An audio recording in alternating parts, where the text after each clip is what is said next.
ಜೋಡೆತ್ತು ವಿಚಾರಕ್ಕೆ ಸಂಬಂಧಪಟ್ಟಂತೆ ಸುಮಲತಾ ಅವರು ಒಂದು ಪ್ರತಿಕ್ರಿಯೆಯನ್ನು ಕೊಟ್ಟಿದ್ದಾರೆ, ಬನ್ನಿ ಕೇಳೋಣ.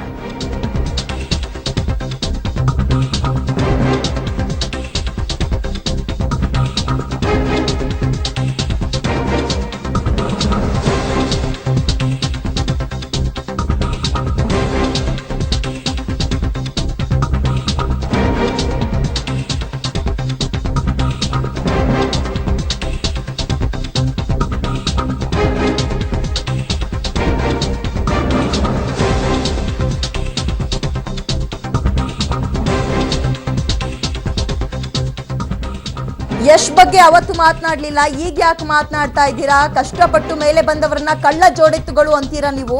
ಅಷ್ಟಕ್ಕೂ ನಟ ದರ್ಶನ್ ಯಶ್ ಏನ್ರಿ ತಪ್ಪು ಮಾಡಿದ್ದಾರೆ ಅಂತ ಪ್ರಶ್ನೆ ಮಾಡ್ತಾ ಇದ್ದಾರೆ ಸುಮಲತಾ ಅವರು. ಯಶ್ ಜೆಡಿಎಸ್ ಪರ ಪ್ರಚಾರಕ್ಕೆ ಹೋದಾಗ ಆಗ್ಯಾಕೆ ಮಾತನಾಡ್ಲಿಲ್ಲ ನೀವು? ಗೌರವ ಮರ್ಯಾದೆಯಿಂದ ಚುನಾವಣೆ ನಡೆಸಲಿ, ವೈಯಕ್ತಿಕ ಟೀಕೆ ಖಂಡಿತವಾಗ್ಲೂ ಸರಿಯಲ್ಲ ಅನ್ನುವಂತಹ ಮಾತನ್ನ ಸುಮಲತಾ ಹೇಳ್ತಾ ಇದ್ದಾರೆ. ಇಲ್ಲಿ ಜೋಡೆತ್ತು ವಿಚಾರವನ್ನ ಯಾಕ್ರಿ ಪರ್ಸನಲ್ ಆಗಿ ತಗೋತಾರೆ ಸಿಎಂ ಅನ್ನುವಂತಹ ಪ್ರಶ್ನೆಯನ್ನ ಕೇಳ್ತಾ ಸಿಎಂ ಕುಮಾರಸ್ವಾಮಿ ವಿರುದ್ಧ ಸುಮಲತಾ ಅಂಬರೀಶ್ ಅವರು ಫುಲ್ ಗರಂ ಆಗಿದ್ದಾರೆ. ನಟ ದರ್ಶನ್ ಮಹಿಳೆಯರ ಬಗ್ಗೆ ಮಾತನಾಡಿದ್ದಾರೆ ಅನ್ನೋ ಸಿಎಂ ಹೇಳಿಕೆ ವಿಚಾರಕ್ಕೆ ಸಂಬಂಧಪಟ್ಟಂತೆ ಮಹಿಳೆಯರ ಬಗ್ಗೆ ಸಿಎಂ ಅಭಿಮಾನ ತೋರ್ತಾ ಇರುವಂತದ್ದು ಸಂತೋಷದ ವಿಚಾರ ಅಂದಿದ್ದಾರೆ. ಅವ್ರನ್ನ ಮಂಡ್ಯದ ಗಂಡು ಅಂತಾನೆ ಎಲ್ಲರೂ ನೋಡ್ತಾ ಇದ್ದಾರೆ, ನೋಡಿದ್ದಾರೆ, ಇವಾಗ ನೋಡ್ತಾರೆ ಮಂಡ್ಯದ ಹೆಣ್ಣು ಅದನ್ನು ನೋಡ್ರಿ. ಇವಾಗ ದರ್ಶನ್ ಆ ಮಾತನ್ನ ಹೇಳಿದ್ದು ನನಗೆ ಅವರಿಬ್ಬರು ನಿಂತುಕೊಂಡು ಒಂದು ಸಾರಥಿಗಳಾಗಿ ನಾವು ಬರ್ತೀವಿ ಅನ್ನೋ ಒಂದು ವಿಚಾರದ ಬಗ್ಗೆ ಅವ್ರು ಹೇಳಿದ್ದಾರೆ.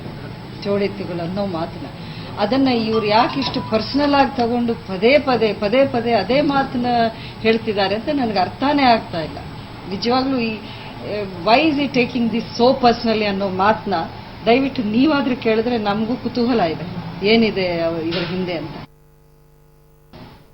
ನಿನ್ನೆ ನಿಖಿಲ್ ಕುಮಾರಸ್ವಾಮಿ ಅವರ ನಾಮಿನೇಷನ್ ಸಂದರ್ಭದಲ್ಲೂ ಕೂಡ ಜೋಡೆತ್ತುಗಳು ನಾವು, ಕಳ್ಳೆತ್ತುಗಳು ಅವರು ಅನ್ನುವಂತಹ ಮಾತನ್ನ ಹೇಳಿದ್ರು ಕುಮಾರಸ್ವಾಮಿ ಅವರು. ಇನ್ನೊಂದು ಇಂಟ್ರೆಸ್ಟಿಂಗ್ ವಿಚಾರ, ಅಲ್ಲಿ ಪಕ್ಷೇತರ ಅಭ್ಯರ್ಥಿಯ ಹೆಸರಿಗಿಂತ ಹೆಚ್ಚಿನದಾಗಿ ಜೋಡೆತ್ತುಗಳ ಅನ್ನುವಂತಹ ಪದವೇ ಸಾಕಷ್ಟು ಬಳಕೆ ಆಗ್ತಾ ಇದೆ. ನಟ ಯಶ್ ಮತ್ತು ದರ್ಶನ್ ಅವರ ಹೆಸರೇ ಪುನರ್ ಬಳಕೆ ಆಗ್ತಾ ಇದೆ. ಯಾಕೆ ಅನ್ನುವಂಥದ್ರ ಪ್ರಶ್ನೆಯ ಜೊತೆಗೆ ಕಷ್ಟಪಟ್ಟು ಮೇಲೆ ಬಂದವರನ್ನ ಕಳ್ಳ ಜೋಡೆತ್ತುಗಳು ಅಂತೀರ ಅನ್ನುವಂತಹ ಮಾತನ್ನ ಕೂಡ ಸುಮಲತಾ ಅವರು ಹೇಳ್ತಾ ಇದ್ದಾರೆ ಕುಮಾರಸ್ವಾಮಿಗೆ. ಅಷ್ಟಕ್ಕೂ ನಟ ದರ್ಶನ್ ಯಶ್ ಏನ್ರಿ ತಪ್ಪು ಮಾಡಿದಾರೆ ಅನ್ನೋ ಪ್ರಶ್ನೆಯನ್ನ ಕೂಡ ಕೇಳ್ತಾ ಇದ್ದಾರೆ. ಹಾಗಾದ್ರೆ ಸಿಎಂ ಏನ್ ಹೇಳಿದ್ದಾರೆ ಸಿಎಂ ಕುಮಾರಸ್ವಾಮಿ ಅವರು, ಬನ್ನಿ ಕೇಳೋಣ.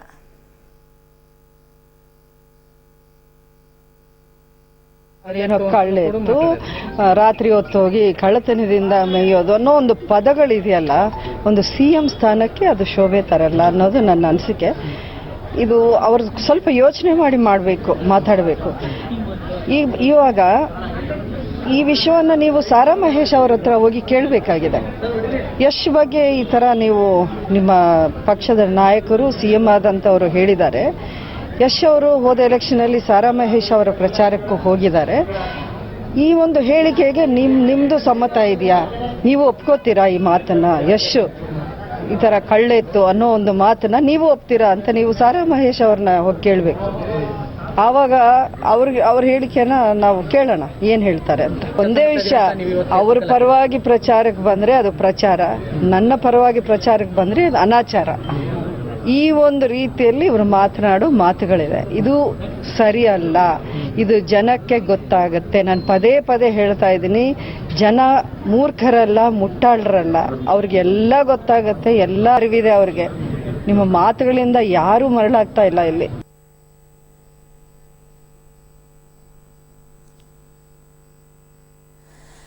ಎಸ್, ಹಾಗಾದ್ರೆ ಜೋಡೆತ್ತುಗಳ ಬಗ್ಗೆ ನಿನ್ನೆ ಕುಮಾರಸ್ವಾಮಿ ಏನ್ ಹೇಳಿದ್ರು, ಬನ್ನಿ ಕೇಳೋಣ.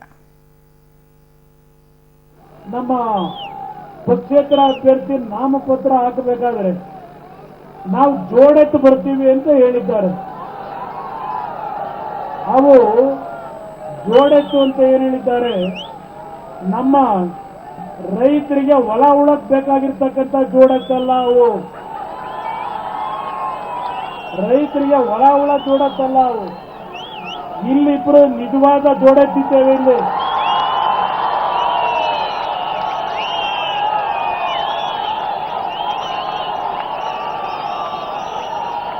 ಈ ರಾಜ್ಯದ ಸಮಗ್ರ ಅಭಿವೃದ್ಧಿಯ ಜೊತೆಯಲ್ಲಿ ಈ ಮಂಡ್ಯ ಜಿಲ್ಲೆಯಲ್ಲಿರ್ತಕ್ಕಂಥ ಹಲವಾರು ಸಮಸ್ಯೆಗಳಿಗೆ ಯಾವ ಹಸಿರಿನ ನಾಡು ಅಂತಕ್ಕಂಥ ಹೆಸರನ್ನ ಹೊಂದುತ್ತಾ ಈ ಒಂದು ಮಂಡ್ಯ ಜಿಲ್ಲೆಯ ಸದಾ ಹಸಿರನ್ನ ತಂದು ಕೊಡ್ತಕ್ಕಂಥ ನಿಟ್ಟಿನಲ್ಲಿ ನಿಜವಾದ ಜೋಡೆತ್ತುಗಳು ಇಲ್ಲೇನಿದ್ದೇವೆ. ಈ ಜೋಡೆತ್ತುಗಳನ್ನು ನಂಬಿ ನೀವು ಬೆಳೆದಿರ್ತಕ್ಕಂಥ ಬೆಳೆನ ಅರ್ಧ ರಾತ್ರಿ ಬಂದು ಮೇಯ್ಕೊಂಡು ಹೋಗಂತ ಜೆತ್ಗಳನ್ನ ದಯವಿಟ್ಟು ನೋಡಬೇಡಿ. ಇಲ್ಲ ಸರ್, ನಮ್ಮ ಹೀರೋನು ಇದಾರಲ್ಲ ಸರ್. ಹಾಗಾದ್ರೆ ಅವತ್ತು ದರ್ಶನ್ ಏನ್ ಹೇಳಿದ್ರು? ಯಾಕೆ ಈ ಜೋಡೆತ್ತುಗಳ ಪದ ಬಳಕೆ ಬಂತು? ಬನ್ನಿ ಕೇಳೋಣ. ಇಲ್ಲ ಸರ್, ನಮ್ಮ ಹೀರೋನು ಇದಾರಲ್ಲ ಸರ್.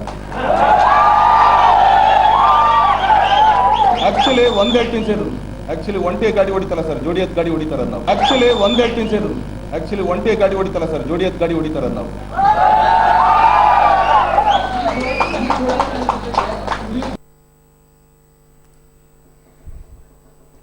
ಹೆಚ್ಚಿನ ಡೀಟೇಲ್ಸ್ ನಮ್ಮ ಪ್ರತಿನಿಧಿ ಸಂತೋಷ್ ಕಡೆಯಿಂದ. ಸಂತೋಷ್, ಅಭ್ಯರ್ಥಿ ಸುಮಲತಾಗಿಂತ ದರ್ಶನ್ ಮತ್ತು ಯಶ್ ಅವರ ಅವ್ರಗಳ ಬಗ್ಗೆನೇ ಮಾತುಗಳು, ಟೀಕೆಗಳು ಹೆಚ್ಚಾಗ್ತಾ ಇದೆ ಈ ಸಂದರ್ಭದಲ್ಲಿ ಅನ್ಸುತ್ತೆ.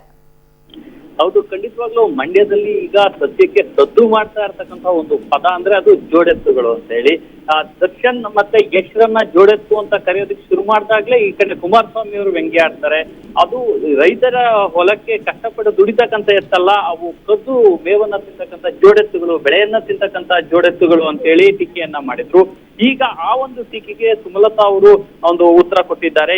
ಏನಕ್ಕೆ ಇವರು ಯಾವಾಗ್ಲೂ ಯಶ್ ಮತ್ತೆ ದರ್ಶನ್ ಬಗ್ಗೆನೆ ಯೋಚನೆ ಮಾಡ್ತಾರೆ, ಏನಕ್ಕೆ ಅವ್ರ ಬಗ್ಗೆ ಮಾತನಾಡ್ತಾರೆ? ಈಗ ಯಶ್ ಮತ್ತೆ ದರ್ಶನ್ ಏನ್ ತಪ್ಪು ಮಾಡಿದ್ದಾರೆ ಅಂತೇಳಿ ಸಿಎಂ ಮಾತನಾಡ್ತಾ ಇದ್ದಾರೆ. ಅವರಿಬ್ರು ಕೂಡ ಕಷ್ಟಪಟ್ಟು ದುಡಿದು ಮೇಲೆ ಬಂದಿರೋದೇ ತಪ್ಪ. JDS ಪ್ರಚಾರಕ್ಕೆ ಈ ಹಿಂದೆ ಹೋಗಿದ್ರು, ಆಗ ಯಾಕೆ ಇದೇ ಮಾತನ್ನ ಕುಮಾರಸ್ವಾಮಿ ಅವರು ಮಾತನಾಡ್ಲಿಲ್ಲ ಅಂತೇಳಿ ಸುಮಲತಾ ಅವರು ಆಕ್ರೋಶ ಹೊರಹಾಕ್ತಾ ಇದ್ದಾರೆ. ಒಟ್ಟಾರೆ ಇತ್ತೀಚಿನ ದಿನಗಳಲ್ಲಿ ಗಮನಿಸಿದ ನಂತರ ಅಂದ್ರೆ ಯಶ್ ಮತ್ತೆ ದರ್ಶನ್ ಪ್ರಚಾರಕ್ಕೆ ಬಂದ ನಂತರ ಮಂಡ್ಯದಲ್ಲಿ ಈಗ ಸದ್ಯಕ್ಕೆ ಹೆಚ್ಚು ಸದ್ದು ಮಾಡ್ತಾ ಇರ್ತಕ್ಕಂಥ ಪದ ಅಂದ್ರೆ ಅದು ಜೋಡೆತ್ತುಗಳು ಅಂತಾನೆ ಹೇಳ್ಬೋದು. ವಿದ್ಯಾ, ಸಂತೋಷ್, ಈಗ ಕುಮಾರಸ್ವಾಮಿ ಅವರು ಎಲ್ಲಿ ಹೋದ್ರು ಎಲ್ಲಿ ಬಂದ್ರು ಕೂಡ ಜೋಡೆತ್ತುಗಳು, ಕಳ್ಳೆತ್ತುಗಳು ಅನ್ನೋ ಪದವನ್ನು ಉಪಯೋಗಿಸ್ತಾ ಇದ್ದಾರೆ. ಸೊ ಇದೆಲ್ಲ ಇಷ್ಟೊಂದು ಮಾತನಾಡ್ತಾ ಇದ್ದಾರೆ, ಇಷ್ಟೊಂದು ಒತ್ತನ್ನ ಕೊಡ್ತಾ ಇದ್ದಾರೆ ಅಂದ್ರೆ ನಿಖಿಲ್ ಕುಮಾರಸ್ವಾಮಿ ಅವರಿಗೆ ಸರಿಯಾದ ಟಫ್ ಫೈಟ್ ಅನ್ನೇ ಸುಮಲತಾ ಅವರು ಕೊಡ್ಲಿಕ್ಕೆ ರೆಡಿ ಇದ್ದಾರೆ ಅಂತ ಅನಿಸ್ತಾ ಇರ್ಬೋದು ಬಹುಶಃ JDSಗೆ ಅಂತ. ಖಂಡಿತವಾಗ್ಲೂ ಈಗ ಮಂಡ್ಯದ ಪರಿಸ್ಥಿತಿಯನ್ನ ನೋಡಿದ್ರೆ ಈಗ ಒಂದ್ ರೀತಿ ಟಫ್ ಫೈಟ್ ಶುರುವಾಗಿದೆ ಅಂತಾನೆ ಹೇಳ್ಬೋದು. ಯಾಕಂದ್ರೆ ಸುಮಲತಾ ಅವರು ಒಂದ್ ವೇಳೆ ಸ್ಪರ್ಧೆ ಮಾಡದೇ ಇದ್ದಿದ್ರೆ, ಮೈತ್ರಿ ಅಭ್ಯರ್ಥಿಯಾಗಿ ಬರೀ ನಿಖಿಲ್ ಮಾತ್ರ ಇದ್ದಿದ್ರೆ ಇದು ಒಂದ್ ಸೈಡ್ ಆಗ್ಬಿಟ್ಟಿತ್ತು. ಯಾಕಂದ್ರೆ ಮಂಡ್ಯ JDS ಭದ್ರಕೋಟೆ, ಆ JDS ಭದ್ರಕೋಟೆಯಲ್ಲಿ ಮೈತ್ರಿ ಅಭ್ಯರ್ಥಿಯನ್ನ ಹಾಕಿದ ನಂತರ ಇನ್ ಯಾರೇ ಸ್ಪರ್ಧೆ ಮಾಡಿದ್ರು ಕೂಡ ಇಲ್ಲಿ ಯಾವುದೇ ಫೈಟ್ ಇರ್ತಿರ್ಲಿಲ್ಲ. ಆದ್ರೆ ಯಾವಾಗ ಸುಮಲತಾ ಅವರು ಪಕ್ಷೇತರ ಅಭ್ಯರ್ಥಿಯಾಗಿ ಸ್ಪರ್ಧೆ ಮಾಡಿದ್ರು, ಆಗ ಮಂಡ್ಯದಲ್ಲಿ ನಿಖಿಲ್ಗೆ ಸುಮಲತಾ ಅವರು ಒಂದು ದೊಡ್ಡ ಮಟ್ಟದ ಪ್ರತಿಸ್ಪರ್ಧೆಯನ್ನೇ ಕೊಡ್ತಾ ಇದ್ದಾರೆ ಅಂತ ಹೇಳ್ಬೋದು. ಯಾಕಂದ್ರೆ ಅಂಬರೀಶ್ ಅವರಿಗೆ ಮಂಡ್ಯ ಜಿಲ್ಲೆಯಲ್ಲಿ ಒಂದು ದೊಡ್ಡ ಹೆಸರಿದೆ. ಆ ಒಂದು ದೊಡ್ಡ ಹೆಸರಿನ ಜೊತೆಗೆ ಈಗ ಸುಮಲತಾ ಅವರ ಪರವಾಗಿ ದರ್ಶನ್ ಮತ್ತೆ ಯಶ್ ಅವರು ಕೂಡ ಪ್ರಚಾರಕ್ಕೆ ನಿಂತಿದ್ದಾರೆ. ಈ ಎಲ್ಲ ಹಿನ್ನೆಲೆಯಲ್ಲೂ ಕೂಡ ನಿಖಿಲ್ ಸುಲಭವಾಗಿ ಗೆಲ್ಲಬಹುದಾಗಿದ್ದಂತಹ ನಿಖಿಲ್ ಅವರಿಗೆ ಸುಮಲತಾ ಅವರು ಹೆಚ್ಚಿನ ಒಂದು ಸ್ಪರ್ಧೆ ನೀಡ್ತಾ ಇದ್ದಾರೆ. ಈ ಹಿನ್ನೆಲೆಯಲ್ಲಿ ಯಶ್ ಮತ್ತೆ ದರ್ಶನ್ ಬಂದ್ರ ನಂತರ ಟೀಕೆ ಜಾಸ್ತಿ ಆಗಿದೆ ಅಂತಾನೆ ಹೇಳ್ಬೋದು. ಥ್ಯಾಂಕ್ ಯು ಸಂತೋಷ್ ತಮ್ಮೆಲ್ಲ ಮಾಹಿತಿಗೆ. ಒಟ್ಟಾರೆ ಎಲೆಕ್ಷನ್ ಆಗ್ಲಿ, ರಿಸಲ್ಟ್ ಬರ್ಲಿ, ನಂತರದಲ್ಲಿ ಜೋಡೆತ್ ಯಾವುದು ಕಳ್ಳೆತ್ ಯಾವುದು ಎಲ್ಲಿ ಓಡೋಗುತ್ತೆ ಕಾದ್ ನೋಡೋಣ.